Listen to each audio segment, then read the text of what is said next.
Hi, welcome to another episode of 5 Business Rules. I'm Nicole. And I'm Monica. And today we are going to be talking about a really important subject, which is the 5 tips every business owner needs to know about your website. Exactly. And I really want to emphasize how important this is for small business owners, because if your website is at all difficult to navigate, people are going to click off of it and boom, they're going to be gone. Well, it's funny you say that, because our very first tip goes back to the basics, that KISS principle. Keep it simple, right? There's so much great technology out there, and there's good things you can do with your website, but don't get so caught up in the cool things that you have this jumbo clutter mess.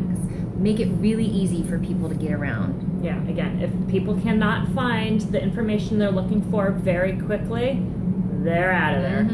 Okay, number 2. At this point, this is not even a tip, this is a must. Your site must be mobile friendly. Yeah, must. So check out these statistics because it's crazy. 60%, so that's 60, of all internet traffic comes from mobile devices, and 11% of all internet users only access the web on a mobile device. So that means there's now millions of people that never use a laptop, a desktop, whatever it is. Everything is on their phone. So if your site isn't what's called responsive and adjusts to the different sizes and is easy to get around on mobile as it is on desktop, you're going to lose business. Again, they're out of there. Okay, so this actually folds right into here, and it's especially relevant for mobile users, but make pertinent information easy to find. That means especially your contact information. A lot of people are coming to learn more about you and potentially get in touch with you. So make sure that email, that phone number, your address if you have a brick and mortar place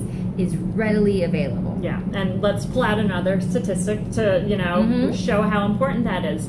Google's research has shown that 50% of consumers who conducted a local search on their phone visited that store within 24 hours.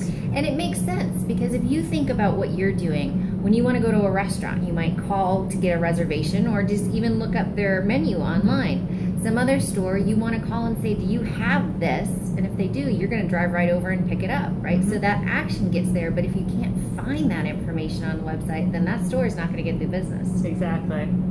Okay, so next, tell people what you want them to do with what's called calls to action. These are big buttons and sentences that say, buy now, subscribe, contact me, right? That you make it, people are not going to get upset, you're not going to be pushy, right? You are just helping them figure out what the next action to take is. Exactly, and that's very helpful for us as consumers to think, oh, okay, so this is what I should do now. And then, Nicole was just pointing out that there are different types of calls to action you can use on that button. So make sure whatever you use for the call to action is actually relevant to that section on the website or to what exactly you want them to do. You don't want to have buy now everywhere, right? Or for contact me, that doesn't make sense. Right, so tailor it, right? These are messages. And last but certainly not least is your website should not only be easy to get around, it should be fast to get around. You don't want a slow experience. Right, which your website and your web pages need to load very, very quickly. So